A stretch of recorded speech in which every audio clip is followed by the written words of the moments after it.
This was a major cause of the Arab Revolt of 1936–39. The revolt, which involved significant intercommunal fighting among the Arabs, was suppressed by British security forces and Zionist militias. Several hundred British security personnel and Jews were killed, while 5,032 Arabs were killed, 14,760 were wounded, and 12,622 were detained. 142, 143, 144, an estimated 10% of the adult male Palestinian Arab population was killed, wounded, imprisoned or exiled. 145. The British introduced restrictions on Jewish immigration to Palestine with White Paper of 1939. With countries around the world turning away Jewish refugees fleeing the Holocaust, a clandestine movement known as Aliyah Bet was organized to bring Jews to Palestine. By the end of World War II, 31% of the total population of Palestine was Jewish. 146. The UK found itself facing a Jewish insurgency over immigration restrictions and continued conflict with the Arab community over limit levels. The Haganah joined Irgun and lay high in an armed struggle against British rule. 147. At the same time, hundreds of thousands of Jewish Holocaust survivors sought a new life far from their destroyed communities in Europe. The Haganah attempted to bring tens of thousands of Jewish refugees to Palestine by ship in a program called Aliyah Bet. Most of the ships were intercepted by the Royal Navy and the refugees placed in detention camps in Atlit and Cyprus. 148, 149. On the 22nd of July 1946, Irgun bombed the British administrative headquarters for Palestine, killing 91. 150, 151, 152, 153, 154, 155. The attack initially had the approval of the Haganah. It was conceived as our response to Operation Agatha, a series of raids, including one on the Jewish Agency, by the British, and was the deadliest directed at the British during the Mandate era.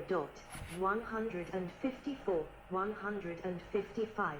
The Jewish insurgency continued throughout 1946 and 1947 despite concerted efforts by the British military and Palestine police force to suppress it.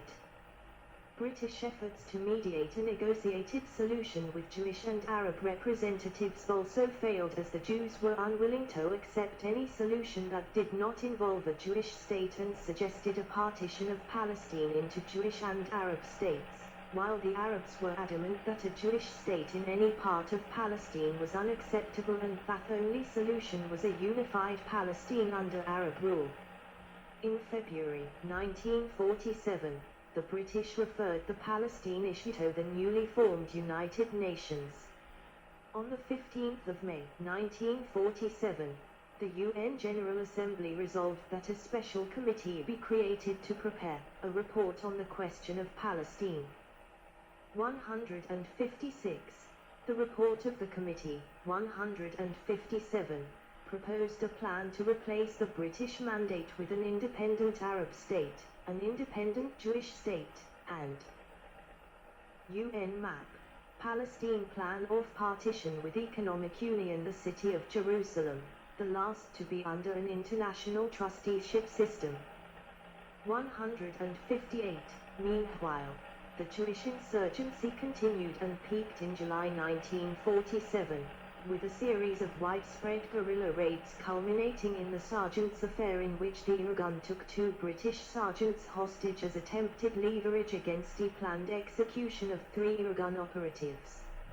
After the executions were carried out, the Irgun killed the 2 British soldiers, hanged their bodies from trees, and left a booby trap at the scene which injured a British soldier. The incident caused widespread outrage in the UK. 159. In September 1947, the British cabinet decided to evacuate Palestine as the mandate was no longer tenable. 159. On the 29th of November, 1947, the General Assembly adopted Resolution 181, 2.160. The plan attached to the resolution was essentially that proposed in the report of 3 September.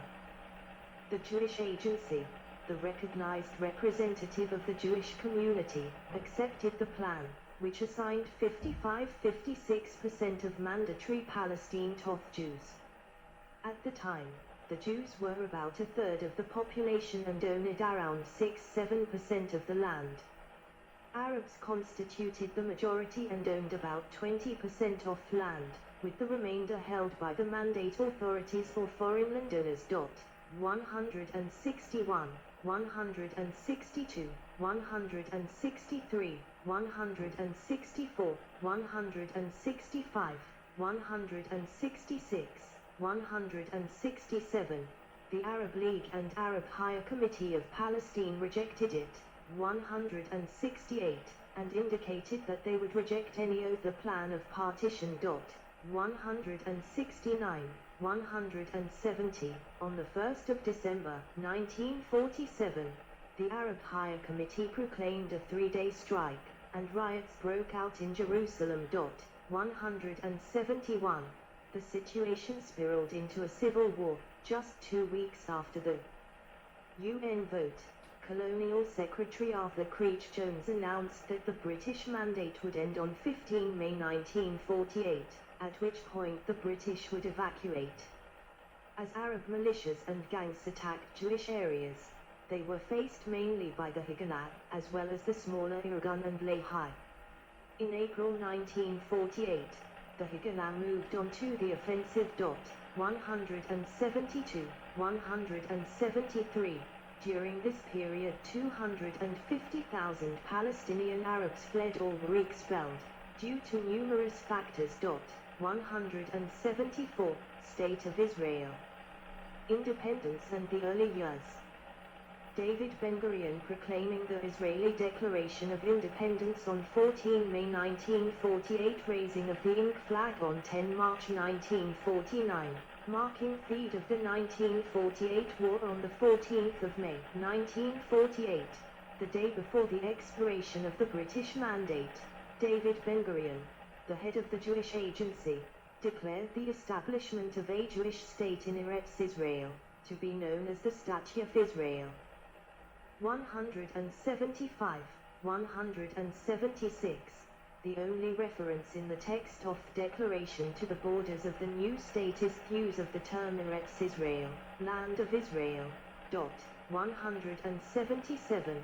The following day, the armies of 4 Arab countries, Egypt, Syria, Transjordan and Iraq, entered into parts of what had been British Mandatory Palestine, launching the 1948 Arab-Israeli War. Winking Sad Smiley. 178, 179, 180. Contingents from Yemen, Morocco, Saudi Arabia and Sudan joined the war. 181, 182. The apparent purpose of the invasion was to prevent the establishment of the Jewish state. Some Arab leaders talked about driving Jews into the sea. 166, 183, 184. According to Benny Morris, Jews were worried that the invading Arab army eschewed the intent to slaughter them. 185. The Arab League stated the invasion was to restore order and prevent further bloodshed. 186. After a year of fighting, a ceasefire was declared and temporary borders, known as the Green Line, were established. 187. Jordan annexed what became known as the West Bank, including East Jerusalem, and Egypt occupied the Gaza Strip. The UN estimated that more than 700,000 Palestinians were expelled by or fled, what would become known in Arabic as the Nakba catastrophe. 188. Some 156,000 remained and became Arab citizens of Israel. 189. Israel was admitted as a member of the UN on the 11th of May 1949. 190. An Israeli-Jordanian attempt at negotiating a peace agreement broke down after the British government, fearful of the Egyptian reaction to such a treaty, expressed their opposition to the Jordanian government. 191. In the early years of the state, the Labor Zionist movement led by Prime Minister David Ben-Gurion dominated Israeli politics. 192. 193. Immigration to Israel during the late 1940s and early 1950s was aided by the Israeli Immigration Department and non-government-sponsored Mossad L'Aliyah Bet, lit. Institute for Immigration B. 194. The latter engaged in clandestine operations in countries, particularly in the Middle East and Eastern Europe, where the lives of Jews were believed to be in danger and exit was difficult. Mossad L'Aliyah Bet was disbanded in 1953. 195. The immigration was in accordance with the 1 Million Plan. Some immigrants held Zionist beliefs or came forth the promise of a better life, while others moved to escape persecution or were expelled. 196.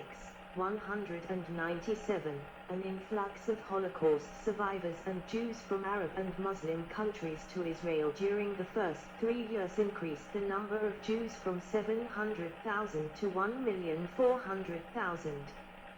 By 1958, the population had risen to 2 million. 198. Between 1948 and 1970, approximately 1,150,000 Jewish refugees relocated to Israel. 199. Some new immigrants arrived as refugees and were housed in temporary camps known as Marabarot. By 1952, over 200,000 people were living in these tent cities. 200. Jews of European background were often treated more favorably than Jews from Middle Eastern and North African countries. Housing units reserved for the latter were often redesignated for the former. So Jews newly arrived from Arab lands generally ended up staying longer in transit camps. 201. 202. During this period, food, clothes and furniture had to be rationed in what became known as the austerity period. The need to solve the crisis led Ben-Gurion to sign a reparations agreement with West Germany that triggered mass protests by Jews angered at the idea that Israel could accept monetary compensation for the Holocaust. 203. Arab-Israeli conflict. During the 1950s, Israel was frequently attacked by Palestinian Fedayeen, nearly always against civilians. 204, mainly from the Egyptian-occupied Gaza Strip. 205, leading to several Israeli reprisal operations.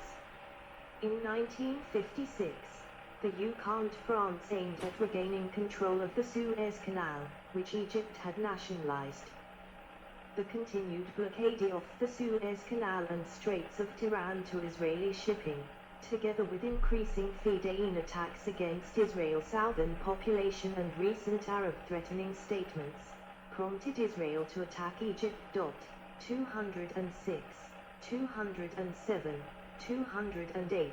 Israel joined a secret alliance with the UK and France and overran the Sinai Peninsula in the Suez crisis, but was pressured to withdraw by the UN in return for guarantees of Israeli shipping rights. 209, 210, 211, the war resulted in significant reduction of Israeli border infiltration. 212, U.S. newsreel on the trial of Adolf Eichmann in the early 1960s. Israel captured Nazi war criminal Adolf Eichmann in Argentina and brought him to Israel for trial. 213. Eichmann remains the only person executed in Israel by conviction in an Israeli civilian court. 214. During the spring and summer of 1963, Israel was engaged in a diplomatic standoff with the United States due to the Israeli nuclear program. 215, 216, Since 1964, Arab countries concerned over Israeli plans to divert waters off Jordan River into the coastal plain, 217, had been trying to divert the headwaters to deprive Israel of water resources, provoking tensions between Israel on the one hand, and Syria and Lebanon on the other. Arab nationalists led by Egyptian President Gamal Abdel Nasser refused to recognize Israel and called for its destruction. 218, 219,